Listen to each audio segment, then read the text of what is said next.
سلام كم يمسكم تختاتلتي فنو راديو بي بي سي تقرنيا نايز مشت تحسوتاتنا كنلا عليكم أب ماسر تزركبو مرحتن نباراتن حوحات زقربلنا كسي بوليتيكاوي إلهم وانا علامة عند علامات مبصحتهم أسرات زلوا لكونتاتنا تحاهزهم من انتاي يمثل معزاب ينيرو هاجراو فتنا عصر تغلت كفلي أب تقراي كم يخير اللوم حد عمت نجو نخسر لنا كيوتنا بالمجمرات سلام يلدلي لكن حشنا بمالي تمرت راح يكونن عندنا مستن زلوا زول فقلت لنا جنبار ناتنت أورومو أونغ أب هاجراو مرزا كم زي ساتف تفليتم على ساتفن أي ساتفن زي كونس كي ساتف تغير يوزبل زلوا ودمنا نو يالا زبلون حصر زيناتاتن حزنا لنا نمكتالكم زعدم أكليلو تصقاي أب أديس أبا أب ماسر تركبوا مرحتن براتن أبالات حوحات اتيز قرب لهم كسي بوليتيكاوي إلهم وانا كوميشنر قد سبا مسالات إثيوبيا دكتور دانيل بقلن قالوت لعلو سمز زينايت كوميشنن نابت ماسرت بمخاد بس يحموم اللو هبتم ولديوهانس توسخلو كوميشن سبا مسالات إثيوبيا بزوصو مغلصي بقدام دكتور ابراهام تخسته امباسادر اباي ولدو اتو سبحات نغا امباسادر ابادي زمو ويزرو قدسان نغان زركبوم 21 تاسيروم زركبو طرطرات كم زبصحهم قليصو لعلوها مخاري ميديان ركباتن كوميشن سبا مسالات إثيوبيا اتو ارون معاشو لومي مس بي بي سي بزغبرو حصير قال محتت اتو كوميشن مس لعلو تام مخرتو على 6 مغابيت 2021 نابتو مسرات كم زبصح بمحبر اتم طرطرات مجمرتا بستتحزلو تهاري من عينا خمس بولهم كليصو تطرطروا يتهازوا تم تطرطيرهم تتحيزهم زلون احنا زبصحنا يوم 21 أسرات عبدحان أكلاوي دحنت كم زركبو خنردا كيلنا لنا كمون سدرهم كبصحوهم زلوهم مسل حلو كوينو نسوم كم زبلونا مستتحزونا بيت فرد كيمصو نوح غزي خم زغبرو كمون اب تግራይ مستتحزو صرفي مهرمتم فررحن كم زغاطمهم غليصوم لنا እቶም ዘዘራርብናዮም መብዛሕትኦም ክሶም ፖለቲካዊ ኢሎም ከም ዝኣምኑ ነጊሮምና ንሕና ስራሕና ሰብኣዊ መሰላት እዞም ጥርጥራት ሕሉ ዶሎ ኢልና ምፅራይን ምርግጋፅን እዩ ነዚ ከዓ ጌርና ኣለና ሰብኣዊ መሰላቶም ሕሉ ምህላው ከነረጋግፅ ክኢልና ኣለና ማረጋገጥ ይቻላል ኣብ ትግራይ ጎንጽ ምስተወልዐ መንግስቲ ፌደራል ኣብ ልዕሊ ብዙሓት ፖለቲካውን ወተሃደራዊ መራሕቲ ህወሓት ትእዛዝ ማእሰርቲ ከም ዘውፅአን ንገሊኦም ኣብ ቀይዲ ከም ዘውዓለን ንገሊኦም ድማ ከም ዝቀተለን ይፍለጥ እዞም ኣብ ቀይዲ ዝርከቡ ጥርጥራት ዝቐርበሎም ክስታት ድማ ንህወሓት ብላዕለዋይነት ምምራሕ ኣብ ልዕሊ እዚ ሰሜን መጥቃዕቲ ብምፍጻም ክሕደት ሃገር ከምኡውን ኣባላት ፖሊስን ምክልኻልን معقات زبل زركبيو اتوم ابقيت زركبو مراحتن نباراتن ابالات وحات مسكومشن سوء مسلات إثيوبيا مسترخبو كال زقربو سمعتان حتون كان يريدو زبل حتو نلعلوا مخاري ميديان ركباتن كومشن سوء مسلات إثيوبيا اتو ارون معشو اقربنا له يغبنيتو وانا علامة عند علامات مبصحتهم أسرات زلوا لكونتاتنا تحاهزهم من انتاي يمثل معزاب ينيرو زخونه خالق سمعتا غن اي نغورونان بقربه هنكتاتلو مينا زم سبات زيوم ناي وحس مسل اللوم بيت فردي اذن تفقيدلهم كا تمثل وحسهم نخ خبر كنكاتاتلينا اقداسي اب زخونلو غزي خا مغلص خنوصينا لذي مغلصا ناوطالن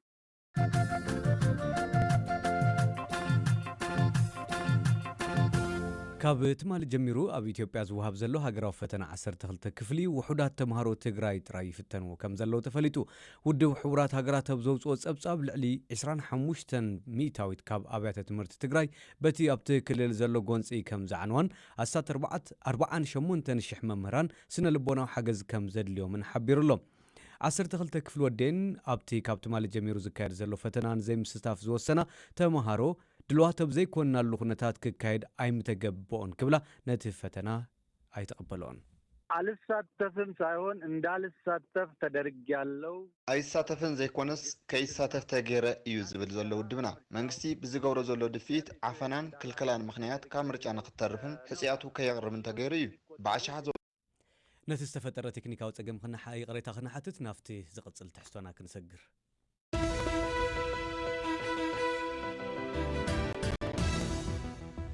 حصر زيناتات ناباخم كقرب اب غانا ريساناي 12 كفليك حنبسونا بحر زتحلو قلعو كم استرخب صبصابات كابتا هاجر حبيرهم اتوم اب دوباو جماجم بحر زتحلو قلعو اب كل عدما 14 كسب 17 زنبريوم هلواتهم زي تفلت كالوت كم زلوون سمزي تزاريبهم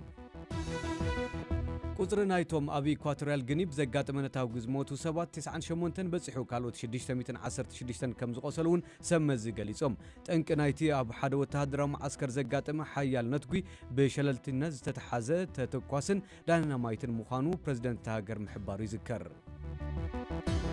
ኣብ ደቡብ ኣፍሪካ ሓደ ሰራሕተኛ ማሕድሮ እንስሳ ዘገዳም ብኣናብስ ከም ዝተቐተለ ፖሊስ ገሊጾም እቲ ወዲ 27 ዓመት መንእሰይ ንበጻሕቲ እንስሳት ኣብ ምሕባር ዝሰርሕ ዝነበረ ኮይኑ ኣብ ሓደ ሕዛእቲ እንስሳ ዘገዳም ዘለውሉ ቦታ ንምፍላጥ ካብ መኪና ወሪዱ ብእግሩ እናኸደን ከሎ እዩ ክልተ ኣናብስ መጺኦም ኣጥቂዖሞ እቶም ኣናብስ ድሕርቲ ፍጻመ ከም ዝተቐተሉ ተፈሊጡሎም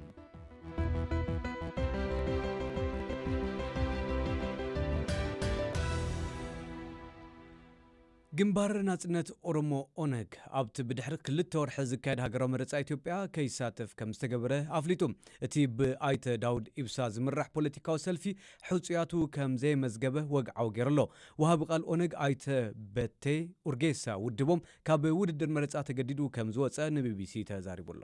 አልሳተፍም ሳይሆን እንዳልሳተፍ ተደርጊያለሁ ኣይሳተፍን ዘይኮነስ ከይሳተፍ ተገይረ እዩ ዝብል ዘሎ ውድብና መንግስቲ ብዝገብሮ ዘሎ ድፊት ዓፈናን ክልከላን ምክንያት ካብ ምርጫ ንክተርፍን ሕፅያቱ ከየቕርብን ተገይሩ እዩ ብዓሻሓት ዘውፀሩ ታሕተወት መሪሕነት ኣሲሮም ብቐጥታ ብሓይሊ ፖሊስ ዝተዓፅኡ ኣብያተ ፅሕፈትና ድማ 103 እዮም ብናጽነት ናይ ምንቅስቃስ መሰልና ውሑስ ኣብ ዘይኮነሉ እዋን ተንቀሳቒስና ሕፅያት ክነቕርበ ይከኣልናን ምዝገባ ሕፅያት ትማል እንተተዛዘመ እኳ ዘቕረብናዮም ሕፅያት የለውን ህዝብና አማራጭ ከምዝሰአና ይፈልጥ እዩ ደግሞ ህዝባችን ያውቃል ብኣይተ አራርሶ ቢቂላ ዝምራሕ ካልእ ክንፊ ግንባር ናጽነት ኦሮሞ ብወገኑ ካብ ተሳትፎ ሃገራዊ ምርጫ ምውፃእ ናይ ኦነግ ውሳነ ከም ዘይኮነ እዩ ዝሕብር እቲ ጉጅለ ኣብ ውሽጢ እቲ ሰልፊ ብዝተፈጠረ ዘይምርድዳእ ተነጺሉ ዝወፀ ምዃኑ ድማ ይፍለጥ ሕፁያቱ ከየመዝገበ እቲ መስርሕ ምዝገባ እንተተዛዘመ እውን ወሃቢ ቃል እቲ ጉጅለ ኣይተ ቀጀላ መርዳሳ ግን እቲ መዓልቲ ምዝገባ እንተዝናዋሕ ሕፁያት ንኸመዝግቡ ድሌት ከም ዘለዎም ይዛረብ ይሄ መግለጫ የኦሮሞ ነጻነት ግንባርን አይወክልም እዚ መግለጺ ንግንባር ናጽነት ኦሮሞ ዝውክል ኣይኮነን ከምዛ ዓይነት ውሳነ ክመሓላለፍ ዝነበረው ብሓበራዊ ኣመራርሓ እዩ እቲ ኣቦ ወንበር ንበይኑ ሓንሳብ ናይ መሰጋገሪ መንግስቲ እውጅ ናይ ኦሮሚያ መሰጋገሪ መንግስቲ ይብል ኣብ ምርጫ ይሳተፍን ይብል እዚ ኩሉ ግን ሕጋውነት የብሉን ስለዚ ንሕና ኣብዚ ውሳነ የለናሉ ኣብ ምርጫ ንምስታፍ ብዙሕ ጻዕሪ ጌርና ኢና ሕጂ እውን ክንዲ ዝተኻለ ነቲ ጸገም ፈቲሕና ናብ ምርጫ ንምእታው ጻዕሪ ንገብር ኣለና ሳተፍ እንፈልጋለን ኣብ መንጎ መርሕነት ኦነግ ንኣዋርሕ ዝቐጸለ ዘይምርድዳእ ከም ዝተፈጠረ ክግለጽ ጸኒሕሎ ቦርድ መረጻ ኢትዮጵያ ኣብ መንጎቶም መርሕነት ንዝተፈጠረ ምክፍፋል መልኪቱ ኣብ ዝሃቦ መተሓሳሰቢ ፍታሕ ንምምጻእ መርሕነትን ኣባላትን ኦነግ ሓፈሻዊ ጉባኤ ከካይዱ ጸዊዑ ነይሩ እንተኾነ እቲ ጉባኤ ክሳብ ሎሚ ኣይተኻይደን ውድብ ኦሮሞ ፌደራሊስት ኮንግረስ ማለት ኦፌኮ እውን ኣብ ሃገራዊ ምርጫ ከም ዘይሳተፍ ኣብ ዝሓለፈ ሰሙን ወግዓው ገይሩ ነይሩ ክልቲኦም ሰልፍታት ኣብቲ ምርጫ ኣይንሳተፍን ምባሎም ከዓ ኣብቲ መረጻ ጽልዋ ከም ዝህልዎ ብዙሓት ይዛረቡ ገዛእቲ ሃገር ዝኾነ ውድብ ብልጽግና ግን እተን ውድባት ካብ ተሳትፎ ምርጫ ንነብሰን ዘግለላሉ ምኽንያት ዘእምን ኣይኮነን እዩ ዝብል ሓላፊ ዓለም ለኻዊ ርክባት ውድብ ብልጽግና ዶክተር ቢቂላ ሁሪሳ ንቢቢሲ ኣብ ዝሃቦ ርእይቶ እቶም ዝቐርቡ ክስታት ኩሎም መሰረት ዘይብሎም እዮም ክብል ተዛሪቡ ነይሩ እነዚህ የተዘጉ የተባሉት እዞም ተዓጽዮም ዝበሃል ዘለዉ ኣብያተ ጽሕፈት ከምኡውን ተኣሲሮም ዝበሃል ዘለዉ ሰባት ኣበይ ናይ ክልል ኣበይ ናይ ዞባ ወረዳን ከተማን ዝርከቡ እዮም ብዝብል ንዝተዳለወ ሓደ ጽብጻብ ናይ ምርኣይ ዕድል ረኺበ ነይረ በዚ ከዓ እቲ ክስታት መሰረት ዘይብሉን ካብ 150 ሚልዮን ህዝቢ ወኪሉ ክወዳደር ትጽቢት ዝግበረሉ ዓብይ ውድብ ትጽቢት ዝግበር ኣይኮነን ገሊኡ ክስታት ገበነኛታት ኮይኖም ዝተታሕዙ ሰባት ክህልው ከለዉ እዚኦም ናይ እከለ ሰልፊ ኣባላት ስለ ዝኾኑ እዮም ተኣሲሮም ዝብሉ ሓላፍነት ዝጎደሎም ጠቕነታት እዮም ሰዎች ናቸው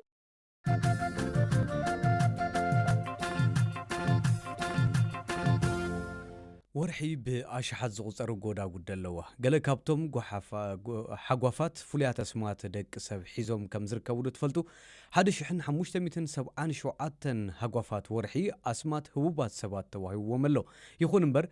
ካብቶም ኣስማት ንኽብሪ ደቂ ኣንስትዮ ዝውድሱ 26 ጥራሕዮም ሃብቶም ወልደ ዮሃንስ ተወሰኸሎ መብዛሕትኦም እቶም ሃጓፋት ወርሒ ኣስማቶም ናይቶም ኣብ ዓውታት ሳይንስን ፍልስፍናን ዘበርክቱ ሰባት ከምኡውን ተመሳሳሊ ሰብ ሞያ ክኸውን እንከለዉ ገለ ኣስማት ኣማልኽትን ፍጡራት ስነ ተረትን እውን ኣለዎም እቶም ሃጓፋት ወርሒ ኣስማት ናይ ፍላስፋ ፕላቶ ስነ ኮኸብ ዘጽንዐ ጋሊልዮ ከምኡውን ኣይዛክ ኒውተን ዝኣመሰሉ ሰባት ስለ ዝተዋህቦም ኣስማቶም ንሓዋሩ ህያው ኮይኑ ከም ዝተርፍ ተገይሩ ካብቶም ክሳብ ሕጂ ኣስማት ዝተዋህቦም ሃጓፋት 200 ጥራዮም ስም ደቂ ኣንስትዮ ዘለዎም ንሳቶም እንትኾነውን ብቐሊሉ ዘይርከቡን ዘይረኣዩን ሃጓፋት እዮም ማለት ኣብቲ ዝረሓቐን ሕቡእ ሸነኽን ወርሒኦም ዝርከቡ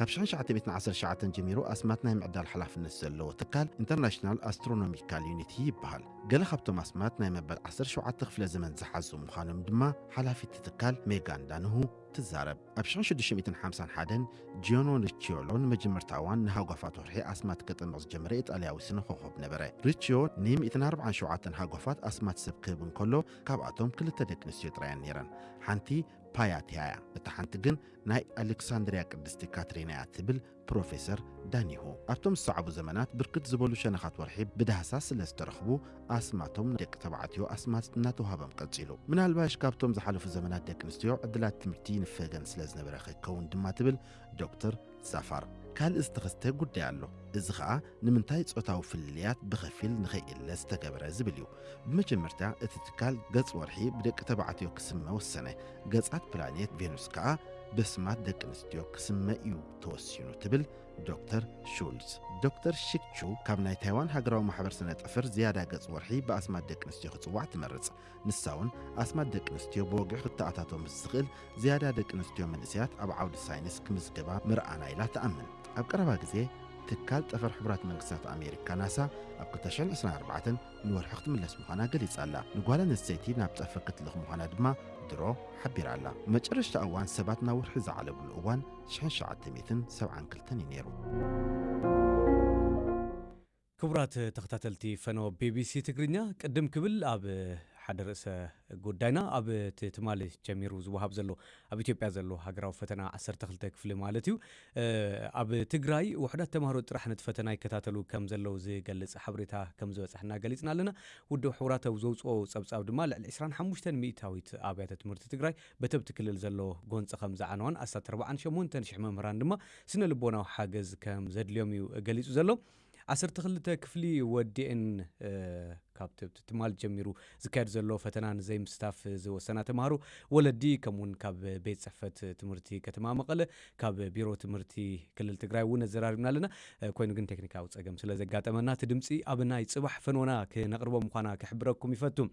ናብ ካልኦት ተወሰኽቲ ሓበሬታታት ክንሰግር ከለና ኣብ ሚያንማር ብኣማኢት ዝቁፀሩ ኣንጻር ወተሃደራዊ ዕልዋ ተቃውሞታት ዘካይዱ ዘለው ንዓበኛታት ካብቲ ብሓይልታት ጸጥታ ተኸቢቦምሉ ዝሓደሩ ቦታ ክወፁ ክኢሎም ኣለው ይበሃል ኣሎ ብውሕዱ 40 ካብቶም ኣብ ከተማ ያንጎን ኣብ ከባባ ዝኣተው 200 ኣብ ቀይዲ ኣትዮም ምህላዎም ጸብጻባት ሓቢሮም ኣሎ ሎሚ እውን ኣብታ ከተማ ተቃውሞታት ክካየዱ ውዒሎም እዮም ዘሎም ኣብ መወዳእታ ድማ ኣኻል ፕሬዚደንት ኣሜሪካ ጆ ባይደን ክናኸሱ ብምጅማሮም ካብ ቤተ መንግስቲ ዋይት ሃውስ ወፂኦም ናብቲ ኣብ ክፍለ ሃገር ደለዌር ዝርከብ ናይ ብሕቲ ገዛ ባይተን ተወሲዶም ተባሂሉ ኣሎ እቲ ስጉምቲ ማጆር ተባሂሉ ዝጽዋዕ ሓደ ካብቶም ኣኻልብ ንሓደ ካብ ኣባላት ሓልዋ ድሕሪ ምንካስዩ ተወሲዱ ዘሎ ክሳብ ክንደይ ጉድኣት ከም ዘውረደሉ ግን ኣዛጊድ ዝተፈለጠ ነገር የለን ኣክሊሉ ጸጋይ ነቲ ምድላዋት ብምቕራብ ወይ ድማ ብምስሳይ ከምውን ምሳይ ሓቢሩኒ ብምድላው ሃብቶም ወልዲ ዮሃንስ ምሳይ ጸኒሕሎ ክፍሊ ቴክኒክ እናተቆጻጸረ ድማ ምሳና ዘምሴ ኣባልና ካብ ልቤ ክነመስግን ንፈቱ ሙባረክ ይባል ክቡራት ሰማዕትና ጽባሕ ኣብ ካልኦት ትሕሶታት ክንረኸብ ኢና ክሳብ ሽዑ ሰላም ድሓን ሕደሩ